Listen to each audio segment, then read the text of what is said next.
கருவை கண்டீரையா என் பெயர் உருவாகும் முன்னே பெயர் சொல்லி அழைத்தீரையா என் தாய் உருவாகும் முன்னே என் கருவை கண்டீரையா என் பெயர் உருவாகும் முன்னே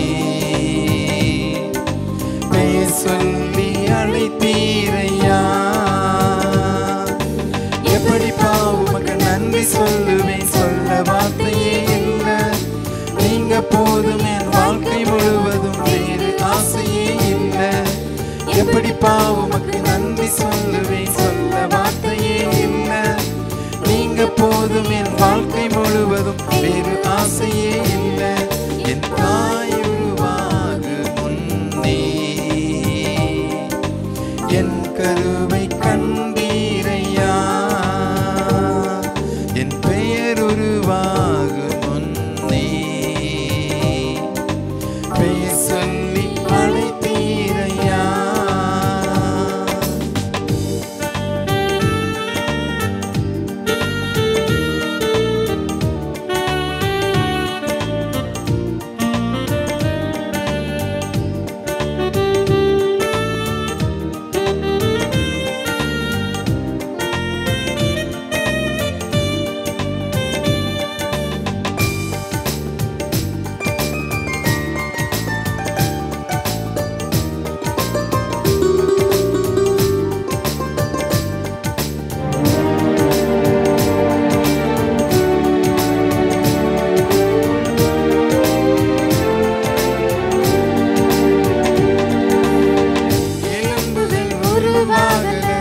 நரம்புகள் உருவாகல தசைகள் உருவாகல தரிசனம் உருவானதே தாய் கருவிலே தரிசனம் உருவானதே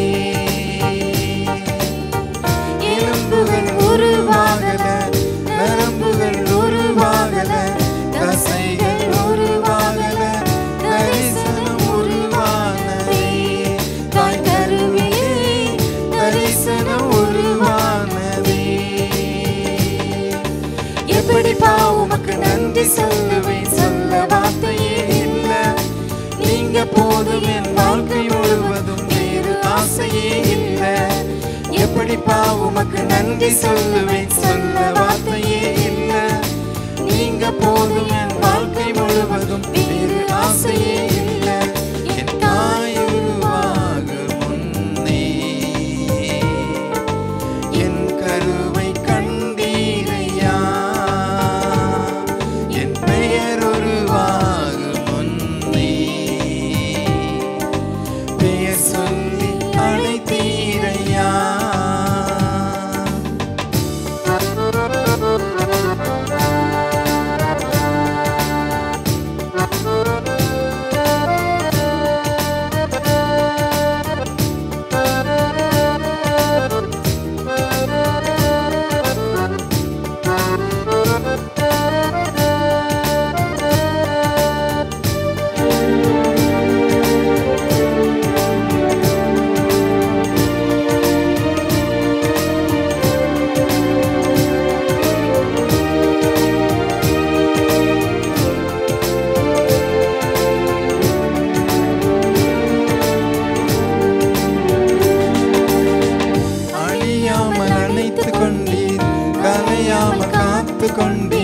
குறைவின்றி பிறக்க செய்தீர் பத்திரமாய் என்னை சுமந்தீரே தாய் கருவிலே பத்திரமாய் என்னை சுமந்தீரே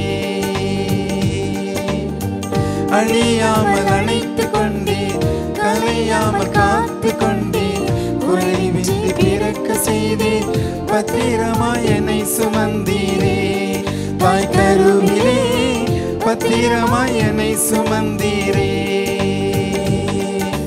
எப்படிப்பா உமக்கு நன்றி சொல்லுவேன் சொல்ல வார்த்தையே இல்லை நீங்க போதும் என் வாழ்க்கை முழுவதும் வேறு ஆசையே இல்லை எப்படிப்பா உமக்கு நன்றி சொல்லுவேன் சொல்ல வார்த்தையே இல்லை நீங்க போதும் என் வாழ்க்கை முழுவதும்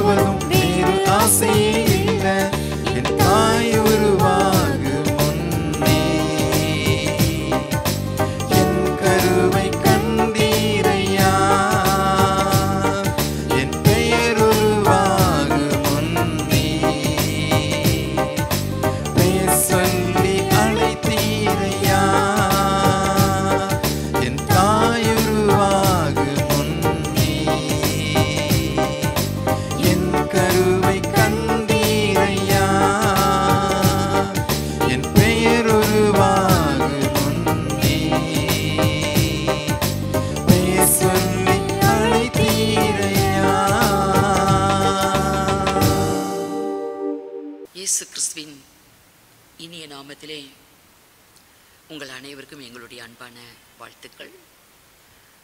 வாரத்தோறும் காணொளி காட்சி மூலமாகவும் ஹெவன் டிவி மூலமாகவும் ஒவ்வொரு ஞாயிற்றுக்கிழமை பிற்பகல் 1 மணி முதல் 2 மணி வரை ஹெவன் டிவி மூலமாகவும் உங்கள் யாவரையும் சந்திப்பதிலே மிகுந்த மகிழ்ச்சி அடைகிறோம். தேவனாகிய கர்த்தர் உங்கள் அனைவரையும் ஆசீர்வதிப்பாராக.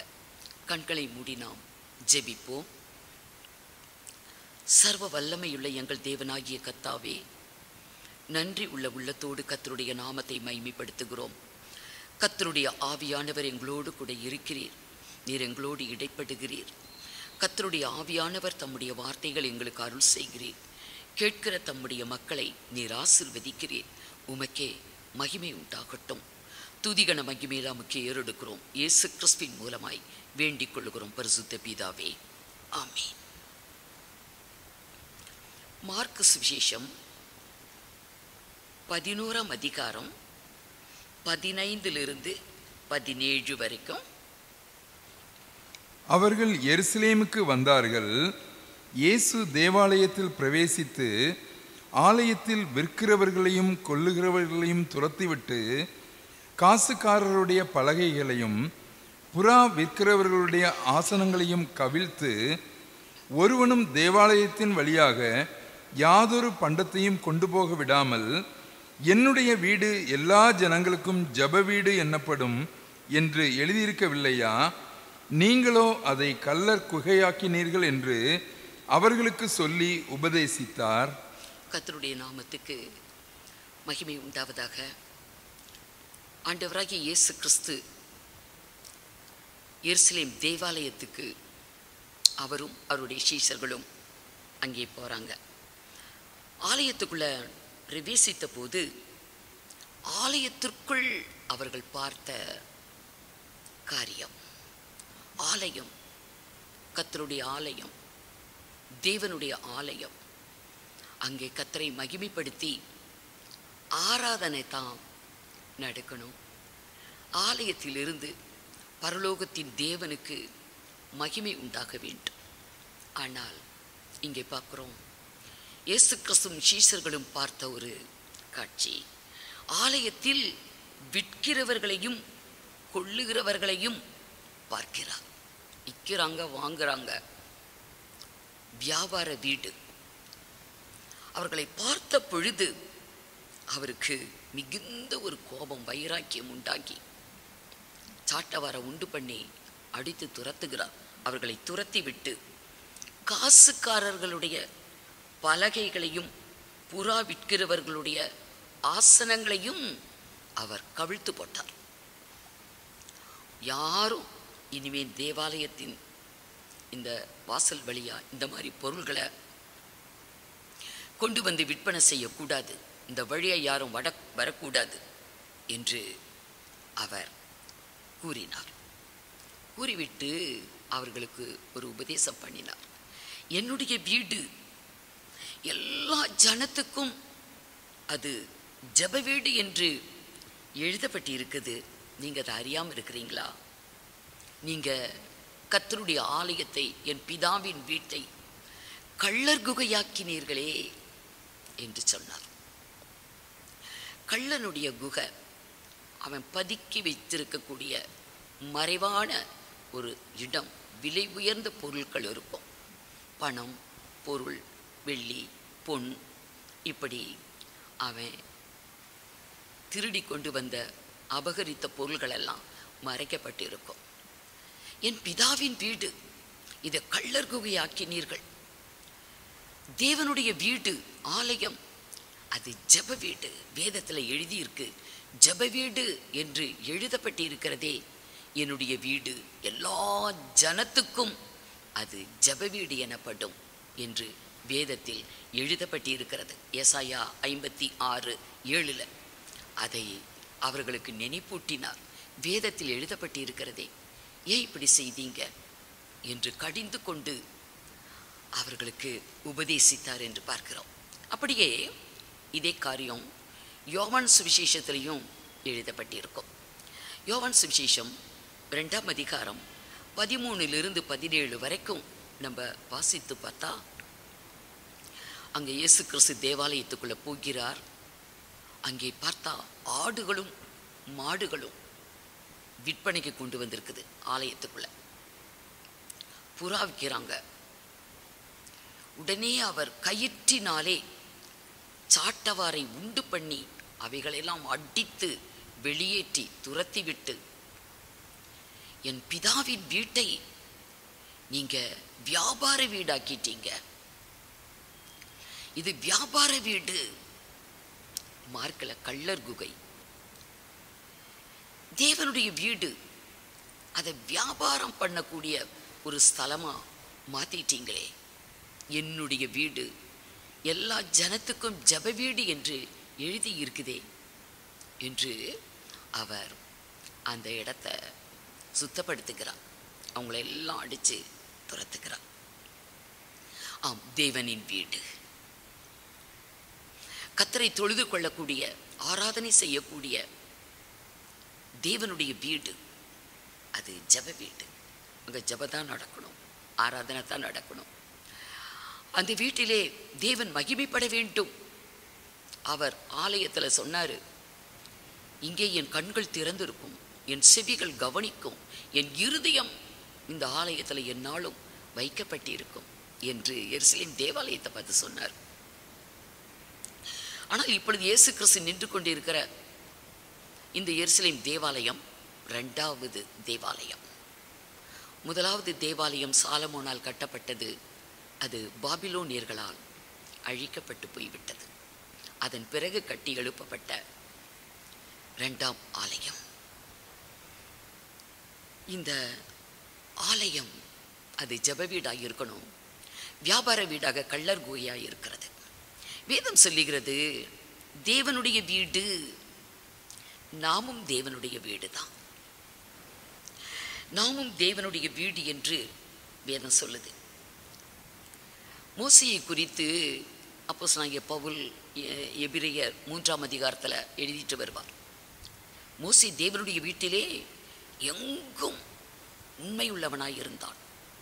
ஆனால் கிறிஸ்துவோ அவருடைய வீட்டிற்கு மேற்பட்டவரான குமாரனாக அவர் உண்மையுள்ளவராய் இருக்கிறார் என்று சொல்லி நம்மை குறித்து வேதம் என்ன சொல்லுகிறது? நம்பிக்கையினாலே உண்டாகும் தைரியத்தையும் மேன்மை பாராட்டலையும் முடிவு பரியந்தம் உறுதியாய் பற்றி கொண்டிருப்போம் ஆகில் நாமே அவருடைய வீடாயிருப்போம் என்று எபிரெயர் 3ஆம் அதிகாரம் 6வது வசனத்தில் சொல்லப்பட்டிருக்கிறது. நாமே அவருடைய வீடு, நாமே தேவனுடைய வீடு, தேவன் வாசம் பண்ணும் தேவனுடைய வீடு, கர்த்தருடைய ஆலயம்தான் அவருடைய வீடு. இப்ப நாமே அவருடைய வீடு என்றால் அவருடைய ஆலயமும் நம்ம தான். கர்த்தருடைய ஆலயம் என அப்போஸ்தலனாகிய பவுல் குருது சபைக்கு அவர் எழுதும் போது நாமே தேவனுடைய ஆலயம் என்று அவர் சொல்லுவார். நீங்கள் தேவனுடைய ஆலயமாய் இருக்கிறீர்கள் என்றும் தேவனுடைய ஆவி உங்களில் வாசமாய் இருக்கிறார் என்றும் அறியாதிருக்கிறீர்களா? தேவன் நமக்குள் வாசமாய் இருக்கிறார். தேவனுடைய ஆவி, பரிசுத்த ஆவி நமக்குள் வாசமாய் இருக்கிறபடியால் ஒருவன் தேவனுடைய ஆலயத்தை கெடுத்தால் தேவன் அவனை கெடுப்பார். தேவனுடைய ஆலயம் பரிசுத்தமாய் இருக்கிறது. நீங்களே அவருடைய ஆலயம். நாமே தேவனுடைய வீடு, நீங்களே தேவனுடைய ஆலயம். தேவனுடைய வீடு நம்ம தான், தேவனுடைய ஆலயமும் நம்ம தான். பரிசுத்த ஆவி நமக்குள் வாசமாய் இருக்கிறார். பரிசுத்த ஆவியானவருடைய ஆலயமாகவும் இருக்கிறோம். 1 கொரிந்தியர் 6ஆம் அதிகாரம் 19வது வசனம், 6:19. உங்கள் சரீரமானது நீங்கள் தேவனாலே பெற்றும் தங்கியும் இருக்கிற, ஆம், நாம் பரிசுத்த ஆவியானவருடைய ஆலயமாய் இருக்கிறோம். அதை நம்ம அறிந்திருக்க வேண்டும். தேவனுடைய ஆலயம், பரிசுத்த ஆவியானவருடைய ஆலயம், நாம் தேவனுடைய வீடு. ஜீவனுள்ள தேவனுடைய ஆலயமாய் இருக்கிறீர்களே என்று அப்போஸ்தலனாகிய பவுல் கொரிந்து சபைக்கு மீண்டும் மீண்டும், இதெல்லாம் கொரிந்து சபைக்கு எழுதப்பட்ட ஒரு காரியம்தான். நமக்கும் அது சொந்தம். 2 கொரிந்தியர் 6ஆம் அதிகாரம் 16வது வசனத்தின் கடைசி பாகத்தில் நாம் ஜீவனுள்ள தேவனுடைய ஆலயமாய் இருக்கிறோம் என்று சொல்லப்பட்டிருக்கிறது. ஆம் அருமையானவர்களே, நாம் கர்த்தருடைய வீடு, தேவனுடைய வீடு. தேவனுடைய வீடு அது ஜெப வீடு. நம்முடைய வாழ்க்கையை கொஞ்சம் சிந்தித்து பார்க்கணும். ஆலயத்துக்கு ஆண்டவராய் இயேசுவும் சீஷர்களும் சென்றபோது அங்கே ஆராதனை நடக்கும், ஜெபம் நடக்கும் என்று எண்ணி இருக்கலாம். ஆனால் நடந்தவைகள், அங்கே கண்ட காட்சி கள்ளர் குகை வியாபார வீடு. இன்றைக்கு தேவன் நமக்குள் வாசமாய் இருக்கிறார். பரிசுத்த ஆவியானவர் நமக்குள் வாசமாய் இருக்கிறார். அவரையும் வச்சுக்கிட்டு இன்னைக்கு நம்முடைய வாழ்வு, நம்முடைய இருதயம் கள்ளர் குகையை போல உலக ஆசைகள், பண ஆசை, பொருள் ஆசை, பொன்வெள்ளி ஆசை, மண் ஆசை, பல ஆசை இச்சைகள் இருக்கும் பொழுது அங்கே தேவன் சாட்டவார உண்டு பண்ணி வச்சு அடித்தது போலத்தான் இன்றைக்கு நம்மளும் அடியும் உதவியும் பட்டுக்கிட்டு இருக்கிறோம். வியாபார வீடு. ஆனால் நம்முடைய இந்த ஆவி ஆத்ம சரீரம் இது தேவனுடைய ஆலயம், தேவன் வாசம் பண்ணக்கூடிய வீடு. என்னுடைய வீடு அது ஜெப வீடு. நம்முடைய வாழ்க்கையில் ஜெபம் எவ்வளோ முக்கியம். நம்முடைய வாழ்வை சிந்தித்து பார்க்கும் பொழுது நம்ம ஒரு நாளைக்கு எவ்வளவு நேரம் ஜெபிக்கிறோம், கர்த்தரோட கூட எவ்வளவு நேரத்தை கர்த்தருக்கு கொடுக்கிறோம். நம்ம தேவனுடைய பிள்ளைகள் என்று சொல்லிக் கொள்கிறோம். ஆனால் குடும்பத்தில் குடும்ப ஜெபம் இல்லை, தனிப்பட்ட ஜெபம் இல்லை. இப்படியெல்லாம் வாழ்வில் குறைவுபட்டவர்கள். எப்பொழுதும் ஜெபம் பண்ண வேண்டும் என்று சொல்லப்பட்டு இருக்கிறது. நமக்கு முன்னாடி போன தேவதாசர்கள் எல்லாம் ஒரு நாளைக்கு 5 முறை, ஒரு நாளைக்கு 7 முறை, ஒரு நாளைக்கு 3 முறை இப்படியெல்லாம் ஜெபித்தவர்கள் உண்டு. இடைவிடாமல் தானியேல் ஆராதித்தான். அவர்களையெல்லாம் ஒப்பிட்டு பார்க்கும் பொழுது அவர்களெல்லாம் நம்மை போல உலகத்தில் வாழ்ந்தவங்க தான். ஆனால் நம்முடைய வாழ்க்கையில் இந்த ஜெபம் என்பது ரொம்ப ஒரு குறைப்பட்ட ஒரு காரியமாக காணப்படுது. ஆகவே கர்த்தருடைய பார்வையில் கள்ளர் குகையாகவோ வியாபார வீடாகவோ நாம் காணப்படக்கூடாது. கர்த்தர் எருசலேம் தேவாலயத்தில் போய் பார்க்கும்போது அதைத்தான் பார்த்தார். அவருக்கு ஒரு பக்தி வைராக்கியம், பிதாவின் வீட்டை பற்றி ஒரு பக்தி வைராக்கியம் அவரை பட்சித்தது என்று அந்த வார்த்தை சீஷர்கள் நினைத்தாங்க. அவர் சாட்டவாரை உண்டு பண்ணி வைத்து அடித்த போது அப்படித்தான் இருக்கும். அவருடைய சாயலை கொடுத்து, அவருடைய ரூபத்தை கொடுத்து இன்றைக்கு நம்மை சிருஷ்டித்த தேவன் இன்றைக்கு அவருக்கு உள்ளத்தில் இடம் இல்லை. பணத்துக்கும் பொருளுக்கும் உலக ஆசைகளுக்கும் இன்றைக்கு அதிகமான இடத்தை கொடுத்து அதிகமான நேரத்தை செலவிட்டு கர்த்தரோட கூட நம்ம தரித்திருந்து ஜெபித்து அவரை சந்தோஷப்படுத்துறதுக்கு நம்மால் முடியல என்று சொல்லும் பொழுது நம்முடைய அபாத்திரமான ஒரு நிலைமை எத்தனை ஒரு பரிதாபம். என்னுடைய வீடு எல்லா ஜனத்துக்கும் ஜெப வீடு. கர்த்தருடைய ஆலயமாகிய வீடு அது ஜெப வீடு மாத்திரம் அல்ல, அது வானத்தின் வாசலாகவும் இருக்கிறது என்று வேதத்தில் பார்க்கிறோம். வானத்தின் வாசல். ஆதியாகமம் 28ஆம் அதிகாரம் 16-17 வசனங்கள்.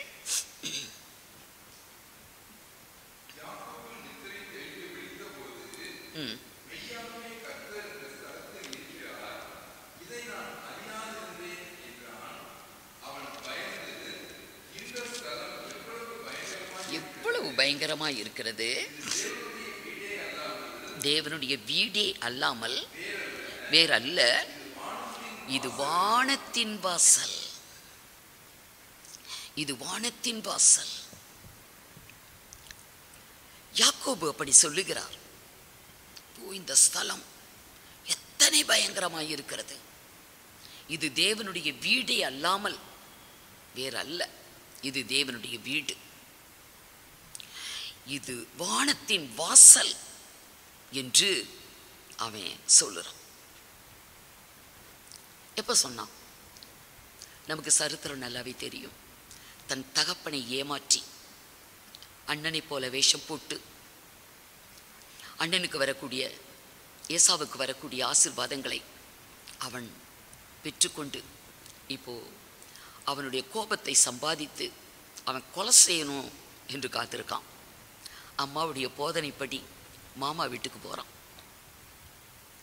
அண்ணனுடைய கோபம் தனியே மட்டும் அங்கே இருந்துட்டு வான் என்று அம்மாவுடைய போதனை.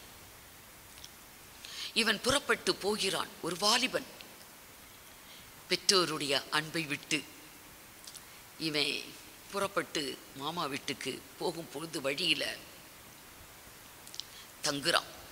ஒரு இடத்துல ஒரு கல்லை எடுத்து தலைக்கு கீழ் வைத்து அதுமே அந்த கல்லில் படுத்து அவன் அப்படியே தூங்கி கொண்டு இருக்கிறான். அப்படி அவன் தூங்கும் பொழுது அவனுக்கு ஒரு சொப்பனம்.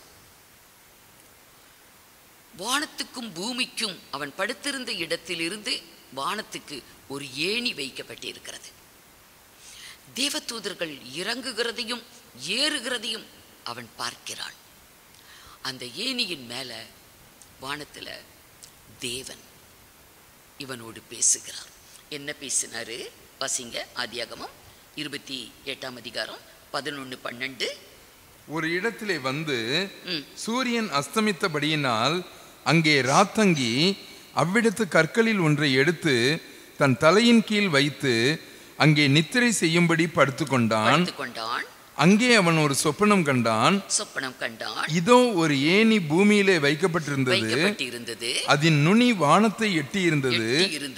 அதிலே தேவதூதர் ஏறுகிறவர்களும் இறங்குகிறவர்களுமாய் இருந்தார்கள். அற்புதமான ஒரு காட்சி இந்த சொப்பனத்துல. அடுத்து வாசிங்க. அதற்கு மேலாக கர்த்தர் நின்று நான் உன் தகப்பனாகிய ஆபிரகாமின் தேவன் என்றும் ஈசாக்கின் தேவனுமாகிய கர்த்தர் நீ படுத்திருக்கிற பூமியை உனக்கும் உன் சந்ததிக்கும் தருவேன்.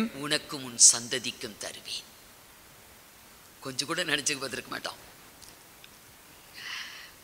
எவ்வளவு பரிதாபமான ஒரு சூழ்நிலையில அவன் போகிறான்.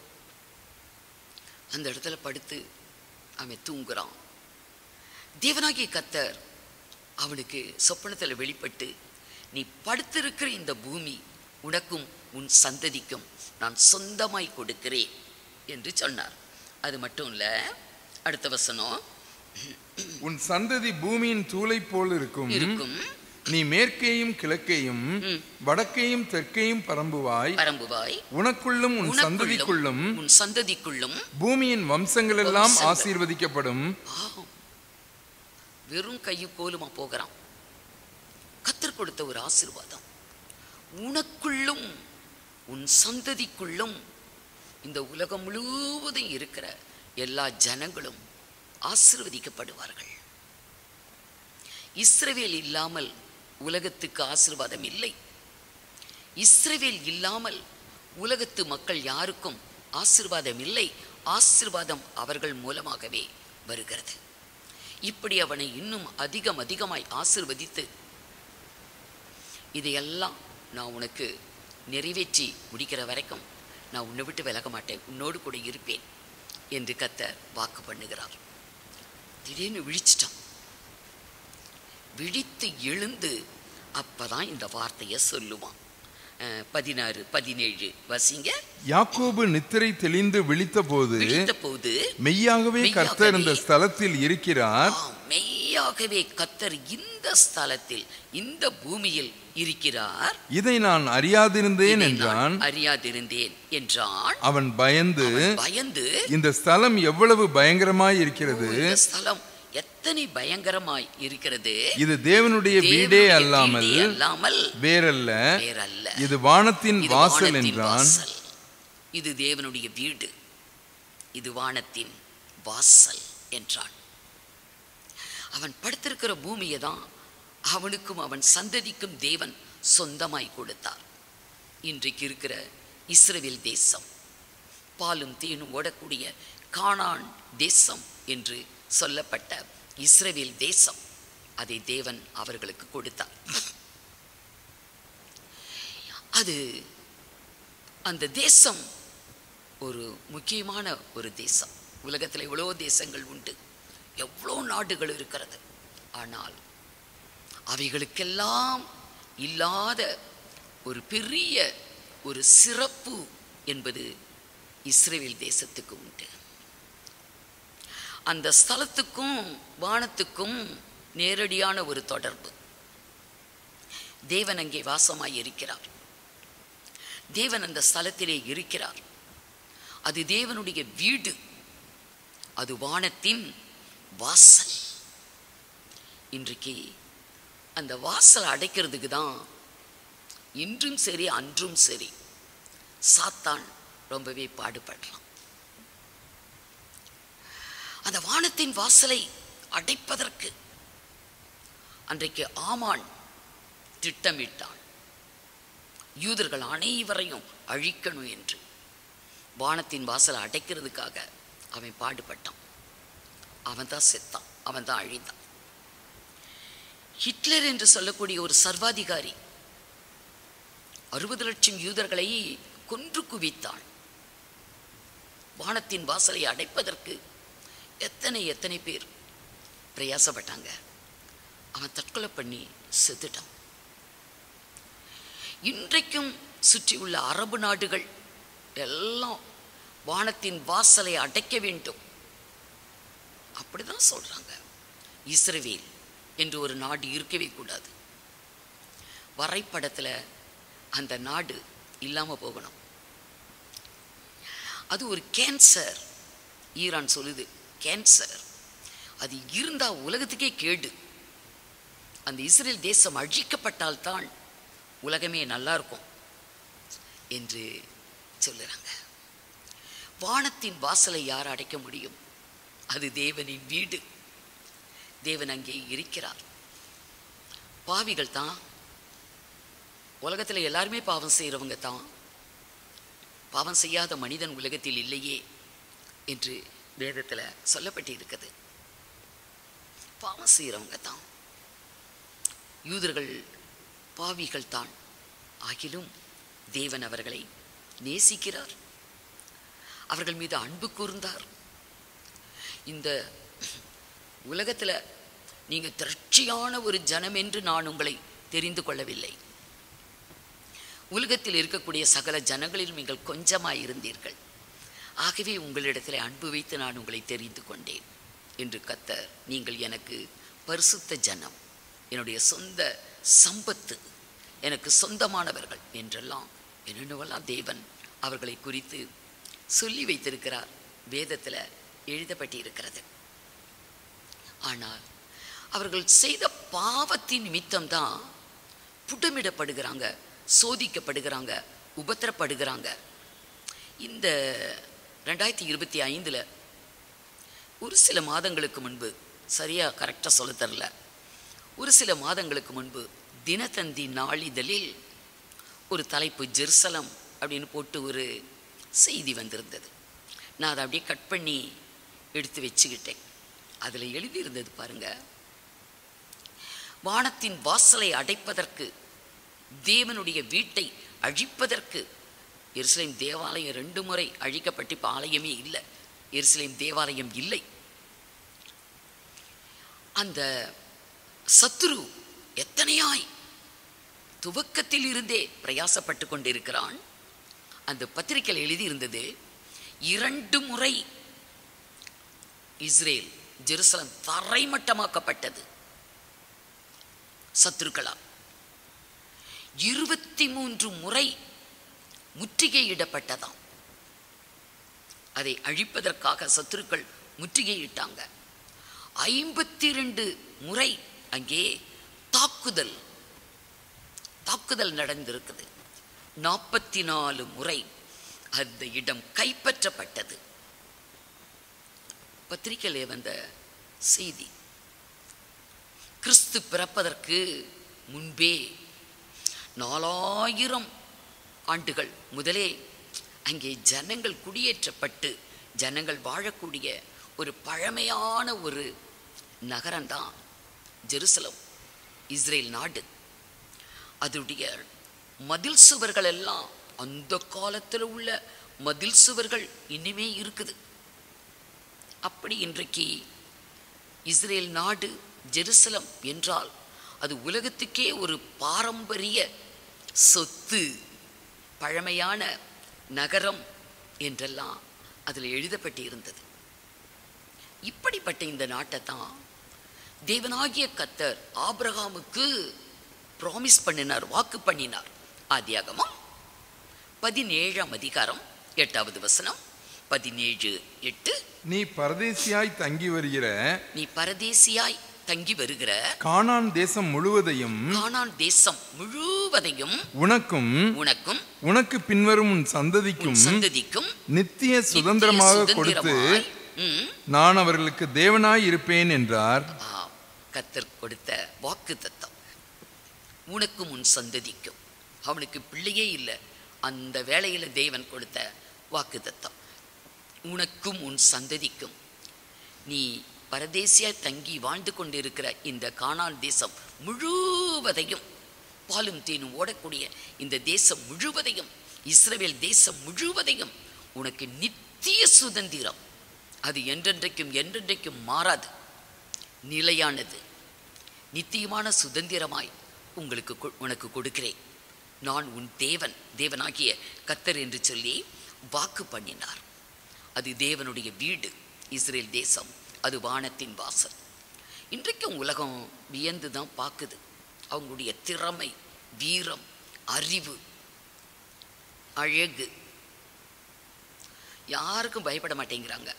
சுற்றிலும் யுத்தம். ஒரு சின்ன நாடு, குறைந்த ஜனத்தொகை, ஆனா அவங்க வீரமா நின்று கொண்டு அத்தனை பேரையும் ஃபேஸ் பண்றாங்க. அவங்களுடைய திறமை, வீரத்தை பார்க்கும் பொழுது அத்தனை ஆச்சரியம். காரணம், வேற எந்த நாட்டுக்கும் இல்லாத ஒரு சிறப்பு. இது இந்த ஸ்தலம் தேவனுடைய வீடே அல்லாமல் வேறல்ல, இது வானத்தின் வாசல் என்று யாக்கோபு சொன்னான். வானம் திறக்கப்பட்டு இருக்கிறது.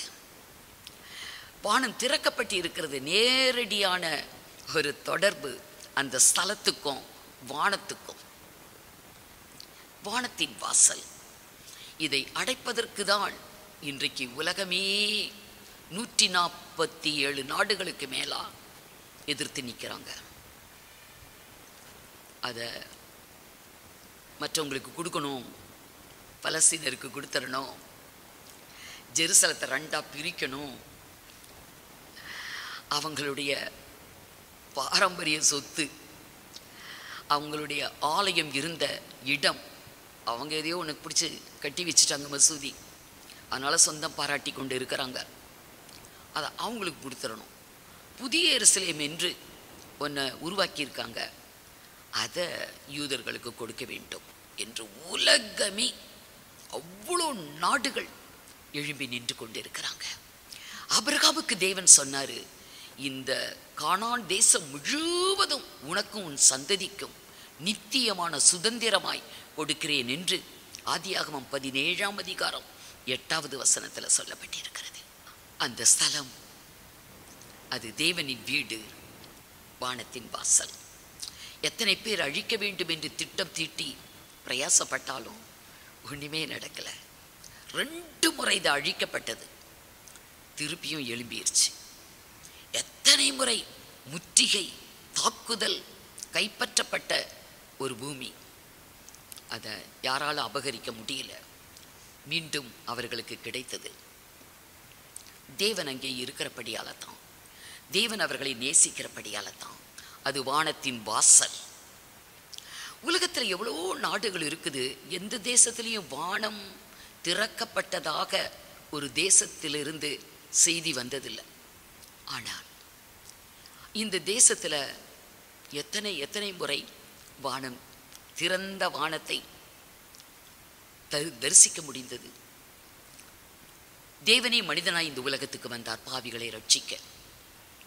அவர் அந்த தேசத்துக்குள்ள தான் நடந்து கொண்டு இருந்தார். 3.5 வருட ஊழியம் அவர் யோர்தானிலே யோவான் ஸ்நானனால் ஞானஸ்நானம் பெற்றார். வானம் திறக்கப்பட்டது. யாக்கோபு பார்த்த வானம் திறக்கப்பட்டது. அந்த தேசத்துல தான் வானம் திறக்கப்பட்டு, வாசிங்க மத்தேயு சுவிசேஷம் 3ஆம் அதிகாரம் 16வது வசனம்.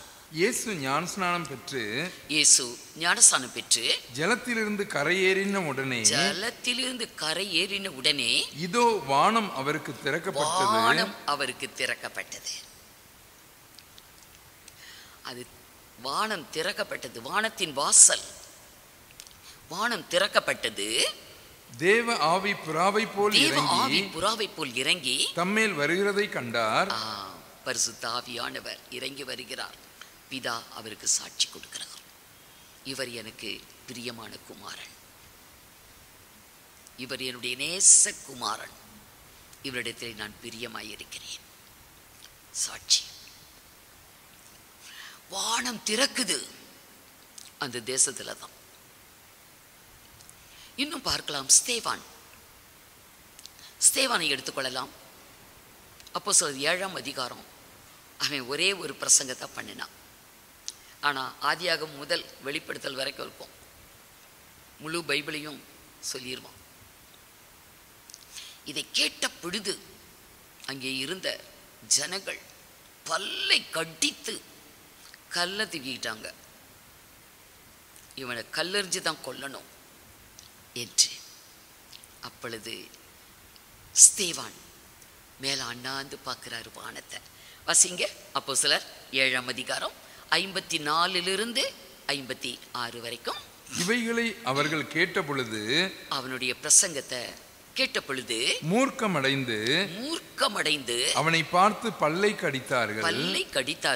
அவன் பரிசுத்த ஆவியினாலே நிறைந்தவனாய் வானத்தை அண்ணாந்து பார்த்து தேவனுடைய மகிமையையும் தேவனுடைய வலது பார்சத்தில் இயேசுவானவர் நிற்கிறதையும் கண்டு அதோ வானங்கள் திறந்திருக்கிறதையும் மனுஷகுமாரன் தேவனுடைய வலது பார்சத்தில் நிற்கிறதையும் காண்கிறேன் என்றான். வானத்தை அண்ணாந்து பார்க்கிறான். பரிசுத்த ஆவியினால நிறைந்து அப்படியே வானத்தை ஸ்தேவான் அண்ணாந்து பார்க்கும் பொழுது தேவனுடைய மகிமையையும் ஆண்டவராகிய இயேசு கிறிஸ்து நிற்கிறதையும் அவன் பார்க்கிறான். இதோ வானங்கள் திறந்திருக்கிறதையும் மனுஷகுமாரன் தேவனுடைய வலது பார்சத்தில் நிற்கிறதையும் காண்கிறேன் என்றான். உடனே இவங்க உரத்த சத்தமிட்டு கூக்குரலிட்டு கல்லெறிந்து அவனை கொன்றாங்க. அவனோ, பிதாவே, இவர்களுக்கு மன்னியும், தாங்கள் செய்கிறது இன்னதென்று அறியாதிருக்கிறார்கள் என்று இயேசு சொன்னது போலயே மன்னிப்பு கேட்டான் அவர்களுக்காக. வானம் திறந்திருக்கிறது. வானத்தின் வாசல்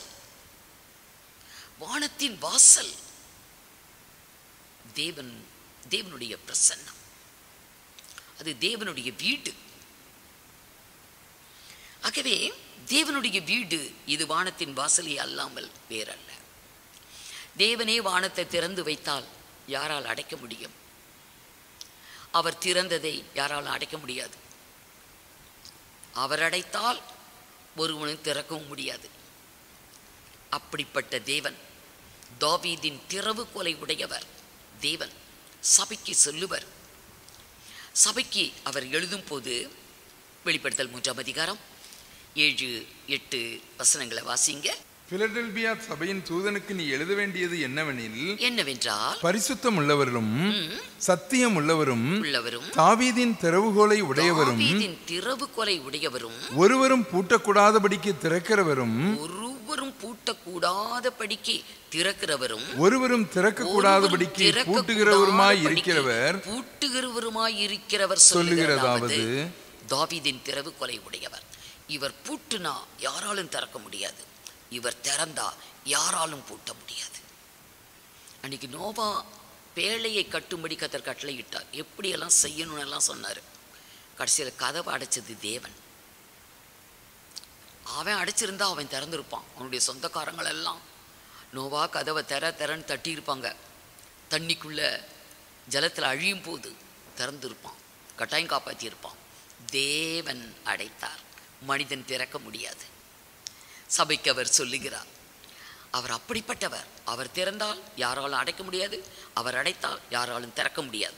அடுத்த வசனம், உன் கிரியைகளை அறிந்திருக்கிறேன். சபைக்கு அவர் சொல்லுகிறார், உன் கிரியைகளை நான் அறிந்திருக்கிறேன். உனக்கு கொஞ்சம் பலன் இருந்தும் நீ என் நாமத்தை மறுதலியாமல் என் வசனத்தை கைக்கொண்டபடியால் இதோ திறந்த வாசலை உனக்கு முன்பாக வைத்திருக்கிறேன். அதை ஒருவனும் பூட்ட மாட்டான். சபைக்கு சொல்லுகிறார், உனக்கு நான் திறந்த வாசலை வைத்திருக்கிறேன். சபைக்கு கர்த்தர் திறந்த வாசலை வைத்திருக்கிறார். ஆனா நமக்கு கொஞ்சம் பலன் இருந்தும் அவருடைய நாமத்தை மறுதலியாமல் அவருடைய வசனத்தை நம்ம கை கொள்ளணும். அவர் என்ன சொல்லுகிறாரோ அதை கை கொள்ள வேண்டும். அதை அப்படியே நம்ம நிறைவேற்றணும். நம்ம இஷ்டத்துக்கு ஒரு எழுத்தை கூட்டுறதோ குறைக்கிறதோ இருந்து எதையும் எடுத்து போடவும் கூடாது, எதையும் சேர்க்கவும் கூடாது. எடுத்து போட்டால் பரலோகத்தில் பங்கே போயிடும், ஜீவ புஸ்தகத்து பெயரே போயிடும். கூட்டுனா வாதைகளை கூட்டுவேன் என்று சொல்லுகிறார். ஆகவே நம்ம கூட்டவோ குறைக்கவோ நமக்கு எந்த அதிகாரமும் இல்லை. அவர் என்ன சொல்லுகிறாரோ அதை அப்படியே நம்ம செய்யணும். உனக்கு கொஞ்சம் பலன் இருந்தும் என் நாமத்தை மறுதலியாமல் என் வசனத்தை கை கொண்டபடியினால் இதோ திறந்த வாசலை உனக்கு முன்பாக வைத்திருக்கிறேன், அதை ஒருவனும் பூட்ட மாட்டான் என்று கர்த்தர் சபைக்கு சொன்னார். சபைக்கு திறந்த வாசல். சபை தேவனுடைய வீடு. ஆகவே அது வானத்தின் வாசல். அருமையானவர்களே, நாம கர்த்தருடைய சபையில் இருக்கிறோம், கர்த்தருடைய சபையாகவே இருக்கிறோம், கர்த்தருடைய வீடாகவே இருக்கிறோம். ஆகவே வானத்தின் வாசலாகவும் நாம் காணப்படுகிறோம். திறந்த வாசல், வானத்தின் வாசல் தேவன் நமக்கு தந்திருக்கிறார். இயேசு கிறிஸ்து இன்றைக்கு ஊழியம் செய்த நாட்களிலே எத்தனையோ நோயாளிகளை சந்தித்தார். அந்த தேசத்தில் அதில் ஒரு கொன்னை வாயை உடைய ஒரு செவிடனை இயேசு கிறிஸ்து கிட்ட கூட்டிட்டு வருவாங்க. அவனுக்கு காதும் கேட்காது, வாயும் பேச முடியாது. அவனை ஊருக்கு புறம்பே கொஞ்சம் தள்ளி கூட்டிட்டு போய் வானத்தை பார்த்து, எப்பத்தா, வானம் திறந்த வானம், வானத்தின் வாசல் திறந்திருக்கிறது. அந்த தேசத்தில் தான் இயேசு ஞானசானம் எடுக்கும்போது வானம் திறக்கப்பட்டது. அந்த தேசத்தில் தான் ஸ்தேவான் ஜீவனை விடும்போது வானம் திறக்கப்பட்டிருந்தது. அந்த தேசத்தில் தான் இப்போ இயேசு கிறிஸ்து அடைக்கப்பட்டு, இவனுடைய வாழ்விலே காதுகள் அடைக்கப்பட்டு இருக்கிறது, செவிகள் அடைக்கப்பட்டு இருக்கிறது, வாய் அடைக்கப்பட்டு இருக்கிறது. அவன் வாழ்வே அடைக்கப்பட்ட ஒரு வாழ்வு. ஆனால் வானம் திறந்த வானம், வானத்தின் வாசல். அதை பார்த்து எப்பத்தா என்றார். இன்றைக்கு உலகத்தில் மனிதர்கள் அநேகருடைய செவிகள் அடைக்கப்பட்டு இருக்கிறது. எல்லா காரியமும் கேட்கும், சத்தியம் ஒன்று தான் கேட்காது. சத்தியத்துக்கு செவி சாய்க்க மாட்டாங்க. எல்லாம் பேசுவாங்க. நம்மையே எடுத்துக்கொள்ளலாம், எல்லாம் பேசுவோம். ஆனால் வேத வசனத்தை பேசுறதா இருந்தா நம்ம கஷ்டப்படுவோம். பேச வராது, சாட்சி சொல்ல கூட வராது, கர்த்தரை பற்றி ஒரு 4 வார்த்தை பேசுறதுக்கு வராது. வாய் கட்டப்பட்டு இருக்கிறது, அடைக்கப்பட்டு இருக்கிறது. அப்படி ஒரு மனிதன் காதும் வாயும் அடைக்கப்பட்ட சூழ்நிலையில பார்த்தான். கர்த்தர் திறக்கப்படுவாயாக, எப்பத்தா. வானம் திறந்த ஒரு வானம் உண்டு. ஆகவே அதை பார்த்து அடைக்கப்பட்ட இந்த வாசலை திறக்கும்படி கர்த்தர் கட்டளையிட்டார். அவன் செவிகள் திறந்தது, அவனுடைய நாவின் கட்டுகளும் அவிழ்ந்தது, அவன் செபையாய் பேசினான் என்று வேதத்தில் நம்ம பார்க்கலாம். மார்க்கு 7ஆம் அதிகாரம் 32 35 வரைக்கும் வாசித்தால் நம்ம அதை பார்க்க முடியும். அப்படியே இன்னொரு சந்தர்ப்பத்தில் ஆண்டவராய் இயேசு கிறிஸ்து 5 அப்பம் 2 மீனை கொண்டு 5000 பேரை போஷித்த ஒரு அற்புதம், ஒரு பெரிதான ஒரு அற்புதம். அப்பொழுதும் அவர் அந்த அப்பத்தையும் மீனையும் எடுத்து என்ன செய்தார்? மத்தேயு சுவிசேஷம் 14ஆம் அதிகாரம் 19வது வசனம், 14, 19. அப்பொழுது அவர் ஜனங்களை புல்லின் மேல் பந்தியிருக்க கட்டளையிட்டு அந்த 5 அப்பங்களையும் அந்த 2 மீன்களையும் எடுத்து வானத்தை அண்ணாந்து பார்க்கிறார். வானத்தின் வாசல் அண்ணாந்து பார்க்கிறார். வானத்தை அண்ணாந்து பார்த்து ஆசீர்வதித்து அப்பங்களை பிட்டு சீஷர்களிடத்தில் கொடுத்தார். சீஷர்கள் ஜனங்களுக்கு கொடுத்தார்கள். எல்லாரும் சாப்பிட்டு திருப்தி அடைந்தார்கள். மீதியான துணிக்கைகளை 12 கூடை நிறைய எடுத்தார்கள். 5000 பேர் புசித்து மீதி வருது 12 கூடை நிறைய.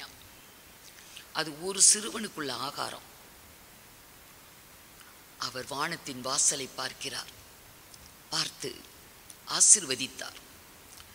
இன்றைக்கு உலகத்தில் நம்ம வாழ்ந்து கொண்டு இருக்கிறோம். எத்தனையோ தேவைகள் நம்முடைய வாழ்விலே உண்டு. பல குறைபாடுகள், அப்படிதான் வாழ்ந்து கொண்டு இருக்கிறோம். இன்றைக்கு தேவனாகிய கர்த்தர் பரத்திலிருந்து தான் நம்மையும் ஆசீர்வதிக்கிறார். வானத்தை அண்ணாந்து பார்த்து அந்த ஆகாரத்தை ஆசீர்வதித்தார். ஏனென்றால் வேதம் சொல்லுது, நன்மையான எந்த ஈவும் பூரணமான எந்த வரமும் பரத்திலிருந்து உண்டாக்கி ஜோதிகளின் பிதாவிடத்தில் இருந்து இறங்கி வருகிறது. அவரிடத்தில் யாதொரு மாறுதலும் வேற்றுமையின் நிழலும் இல்லை என்று யாக்கோபு 1:17 அவர் எழுதுவார். வாசிங்க. யாக்கோபு 1:17. நன்மையான எந்த ஈவும் பூரணமான எந்த வரமும் பரத்திலிருந்து உண்டாகி ஜோதிகளின் பிதாவினிடத்திலிருந்து இறங்கி வருகிறது. எல்லாமே பரத்திலிருந்து உண்டாகுது. வானத்தின் வாசல். ஆகவே கர்த்தர் வானத்தை அண்ணாந்து பார்த்து ஆசீர்வதித்தார். எத்தனை அற்புதங்கள்! அந்த தேசம் வானத்தின் வாசல் என்று ஆசீர்வதிக்கப்பட்டது. யாக்கோபுக்கு தேவன் சொன்னாரு, உனக்கும் உன் சந்ததிக்கும் இந்த ஸ்தலத்தை நான் கொடுப்பேன், இந்த பூமியை கொடுப்பேன், நீ பரம்புவாய். உனக்குள்ளும் உன் சந்ததிக்குள்ளும் இந்த உலகம் முழுவதும் இருக்கிற சகல வம்சங்களும் ஆசீர்வதிக்கப்படுவார்கள். ஏன்னா வானத்தின் வாசல் உலகத்துக்கே அது ஆசீர்வாதம். உனக்குள்ளும் உன் சந்ததிக்குள்ளும் உலகத்தில் இருக்கிற எல்லாருமே ஆசீர்வதிக்கப்படுவார்கள். இன்னைக்கு புறஜாதிகளாகிய நமக்கு ரட்சிப்பு எப்படி வந்தது? இஸ்ரவேலர் ஆண்டவராக இயேசுவை மேசியா என்று நம்பாமல் ஏற்றுக்கொள்ளாமல் போன ஒரு தவறு, அது புறஜாதிகளுக்கு ரட்சிப்பாய் முடிந்தது. அப்போஸ்தலனாகிய பவுல் ரோமருக்கு எழுதின நிருபத்தில் 11:11 கடைசி பாகத்தை, கடைசி சென்டென்ஸ் மாத்திரம் வாசிங்க. அவர்களுடைய தவறுதலினாலே இஸ்ரவேலருடைய தவறுதல் புறஜாதிகளுக்கு ரட்சிப்பு கிடைத்தது. புறஜாதிகளுக்கு ரட்சிப்பு. அவங்க வந்த இயேசுவை ஏற்றுக்கொள்ளாததுனால புறஜாதிகளுக்கு இன்றைக்கு ரட்சிப்பு வந்தது. அவங்க ஏற்றுக்கொண்டிருந்த ரட்சிப்பு நமக்கு வந்திருக்காது. அவர்களுடைய தவறே நமக்கு இவ்வளவு பெரிய ஆசீர்வாதம், ஆத்தும ரட்சிப்பு, நித்திய ஜீவன் நமக்கு கிடைத்திருக்கிறது. அடுத்த வசனத்தை வாசிங்க. அவர்களுடைய தவறு, இஸ்ரவேலருடைய தவறு உலகத்திற்கு ஐஸ்வர்யம், உலகத்துக்கே ஐஸ்வர்யம், புறஜாதிகளுக்கும் ஐஸ்வர்யம் என்று சொல்லப்பட்டிருக்கிறது. அவர்கள் இல்லாமல் உலகத்துக்கு ஆசீர்வாதம் வராது. அவர்களை கேன்சர், அது அழிக்கப்படணும், இஸ்ரேல் தேசம் அழிக்கப்படணும், யூதர்கள் அழிக்கப்படணும், அப்பதான் உலகத்துக்கு ஆசீர்வாதம் என்று சத்துருக்கள் சொல்றாங்க, அவர்களுடைய எதிராளிகள் சொல்லுறாங்க. ஆனால் வேதம் சொல்லுகிறது, அவர்கள் மூலம்தான் உலகத்துக்கே ஆசீர்வாதம். அவர்களுடைய தவறு தான் இன்றைக்கு உலகத்துக்கே ஐஸ்வர்யம், புறஜாதிகளுக்கும் ஐஸ்வர்யம். தவறே இவ்வளவு ஆசீர்வாதம் என்றால் அவர்களுடைய நிறைவு எப்படி இருக்கும் என்று இந்த இடத்துல ஆவியானவர் சொல்லுகிறதை பார்க்கிறோம். ஆகவே அவர்களுடைய தவறு நமக்கு ஐஸ்வர்யம் என்றால் இரக்கத்தின் ஐஸ்வர்யம், கிருபையின் ஐஸ்வர்யம். ஐஸ்வர்யம் என்ற ஒன்று பணம், பொருள், என்று நம்ம நினைக்கிறோம். உலகத்தின் ஐஸ்வர்யத்தை அவர் கொடுக்க வல்லவர், ஆவிக்குரிய ஆசீர்வாதங்களையும் கொடுக்க வல்லவர். எபேசியர் 2ஆம் அதிகாரம் 4வது வசனத்தில் அப்படி இரக்கத்தின் ஐஸ்வர்யத்தினால் நம்மிடத்தில் அன்பு கூர்ந்து ரட்சித்தார். 6வது வசனத்தில் கிருபையின் மகா மேன்மையான ஐஸ்வர்யத்தை நமக்கு புறஜாதிகளுக்கு விளங்கச் செய்தார் என்று. அவருடைய இரக்கம், கிருபை எத்தனை ஐஸ்வர்யம்! உலகத்திற்கே நம்ம வாழ்ந்து கொண்டு இருப்பது கிருபையின் காலம். உலகத்துக்கே ஐஸ்வர்யம்தான், உலகத்துக்கே ஆசீர்வாதம். யார் வேணாலும் எப்படிப்பட்ட பாவியாய் இருந்தாலும் இன்றைக்கு மன திரும்பினால் ரட்சிப்பை சுதந்திரிக்க முடியும், நித்திய ஜீவனை பெற முடியும். ஆனால் இதுக்கு முடிவு வரப்போகுது, கிருபையின் காலம் முடிவடைய போகிறது. ஆகவே அவர்களுடைய தவறு நமக்கு ஐஸ்வர்யம், ஆசீர்வாதம், ரட்சிப்பு என்றெல்லாம் வேதத்தில் சொல்லப்பட்டிருக்கிறது. ஆகவே தேவன் நம் பொருட்டே அவர்களை தவறுதலுக்குள்ளே விழப்பண்ணினார். நம் பொருட்டே அவங்க பாவத்துக்குள்ளே விழுந்திருக்காங்க. அவர்கள் எல்லாரும் ரட்சிக்கப்படுவார்கள் என்றும் வேதம் சொல்லுகிறது. இஸ்ரவேலர் எல்லாரும் ரட்சிக்கப்படுவார்கள் என்று அப்போஸ்தலனாகிய பவுல் ரோமர்கள் நிருபம் 11ஆம் அதிகாரம் 25, 26, 27 வசனங்களை நம்ம வாசிக்கும் பொழுது இஸ்ரவேலரில் எல்லாரும் ரட்சிக்கப்படுவார்கள் என்று எழுதப்பட்டிருக்கிறது. அந்த 11ஆம் அதிகாரம் 28வது வசனத்தில் பார்க்கும் பொழுது தேவனால் அவர்கள் அன்பு கூறப்பட்டவர்கள். தேவன் அன்பு கூறுகிறவர். ஆகவே அவங்க எல்லாரையும் ரட்சிப்பார். தேவன் அன்பு கூறுகிற ஜனத்தை நம்ம பகைக்கலாமா? பகைக்க கூடாது, நம்மளும் நேசிக்கணும். ஏன்னா அவர்களுடைய தவறு தான் நமக்கு ரட்சிப்பு, ஐஸ்வர்யம், ஆசீர்வாதம். அது மாத்திரம் அல்ல, அவங்கள நேசித்தால் நாம் சுகித்திருப்போம் என்றும் வேதம் சொல்லுகிறது. சங்கீதம் 122 6, 7 வசனங்களை வாசிங்க. 6, 7 வசனங்கள். எருசலேமின் சமாதானத்திற்காக வேண்டிக் கொள்ளுங்கள். எருசலேமின் சமாதானத்துக்காக வேண்டிக் கொள்ளுங்கள். உன்னை நேசிக்கிறவர்கள் சுகித்திருப்பார்களாக. அடுத்த வசனம். உன் அலங்கத்திற்குள்ளே சமாதானமும் உன் அரண்மனைகளுக்குள்ளே சுகமும் இருப்பதாக. அரண்மனைக்குள்ளே சுகமும் இருப்பதாக. சமாதானமும் சுகமும் நமக்கு கிடைக்கும். எருசலேமின் சமாதானத்துக்காக வேண்டிக் கொள்ளுங்கள். சமாதான பட்டணம் என்ற பெயர் தான் எருசலேம். ஆனால் இன்று வரை சமாதானம் இல்லை. சத்துருக்களால் நெருக்குதல், யுத்தம் யுத்தம் யுத்தம் யுத்தம் என்று இரத்த ஆறு ஓடிக்கொண்டிருக்கிறது. சமாதானம் இல்லை. எருசலேமின் சமாதானத்துக்காக வேண்டிக் கொள்ளுங்கள் என்றும், அதை நேசித்தால் அவங்க சுகித்திருப்பார்கள். நம்ம வீட்டுக்குள்ள சமாதானமும் நம்ம வீட்டுக்குள்ள ஐஸ்வர்யம் இருக்கும், சமாதானமும் சுகமும் இருக்கும் என்று சொல்லப்பட்டிருக்கிறது. அவங்கள நேசிக்கும் பொழுது உலகம் பகைக்குது அவங்கள. ஏன்னா ஆதி முதல் அவங்களுடைய வரலாறு தெரியாதனால ஏதோ உட்கார இடம் கொடுத்தா படுக்க பாய் கேட்குறான் அப்படின்னு சொல்லுறாங்க. இன்னைக்கு அவங்க கொடுத்த இடம் அல்ல, அது பூர்வீகம், அவங்களுக்குள்ளது, நித்திய சுதந்திரமாய் அவர்களுக்கு கொடுக்கப்பட்டது. ஆகவே எருசலேமின் சமாதானத்துக்காக வேண்டிக் கொள்ளுங்கள். அவர்களை நேசிப்பவர்கள் சுகித்திருப்பார்களாக. இன்னைக்கு நமக்கு சமாதானம், நமக்கு ஒரு சுக வாழ்வு, நமக்கு ஒரு ஆசீர்வாதம் என்றால் எல்லாமே அவங்க மூலம்தான் வருது. அவங்களை நேசித்தாலே நமக்கு சுக வாழ்வு. அவங்க சமாதானத்துக்காக வேண்டிக் கொண்டால் நம் வாழ்வில் சமாதானம். அவர்களுடைய தவறு நமக்கு ஆத்தும ரட்சிப்பு. அவர்கள் செய்த தவறு உலகத்துக்கே ஆசீர்வாதம், உலகத்துக்கே ஐஸ்வர்யம், புறஜாதிகளுக்கும் ஐஸ்வர்யம். கர்த்தருடைய இரக்கம், கிருபை இன்றைக்கு நமக்கு வந்திருக்கிறது. இவ்வளோ ஆசீர்வாதங்கள் உண்டாகி இருக்கிறது. ஆகவே நாம் தேவனுடைய ஜனத்தை நேசிக்கணும். அது தேவனுடைய வீடு, அது வானத்தின் வாசல். தேவனாகிய கர்த்தர் நம் அனைவரையும் ஆசீர்வதிப்பாராக. கண்களை மூடி நாம் ஜெபிப்போம். எங்களை நேசிக்கிற நல்ல ஆண்டவரே, இந்த நாளுக்காக உமக்கு நன்றி செலுத்துகிறோம் அப்பா. இந்த நாளிலும் கூட ஆண்டவரே, வேதத்திலிருந்து வசனங்கள் மூலமாக எங்களோடு பேசினீர், நன்றி செலுத்துகிறோம் ஆண்டவரே. நாங்கள் தேவனுடைய ஆலயமாய் இருக்கிறோம் என்பதை நாங்கள் இன்று உணர்ந்து கொண்டோம் கர்த்தாவே. தேவனுடைய ஆலயம் எப்படி இருக்க வேண்டும்? அது பரிசுத்தமாய் இருக்க வேண்டும். ஒருவன் தேவனுடைய ஆலயத்தை கெடுத்தால் அவனை தேவன் கெடுப்பார் என்று அந்த எச்சரிப்பை கூட நாங்கள் பெற்றோம் அப்பா. ஆண்டவரே, வேதத்திலே நாங்கள் கூட எப்படியெல்லாம் எங்களுடைய வாழ்வை நாங்கள் எடுத்து செல்ல வேண்டும் என்பதை நாங்கள் உணர்ந்து கொண்டோம் அப்பா. உன் கிரியைகளை அறிந்திருக்கிறேன்.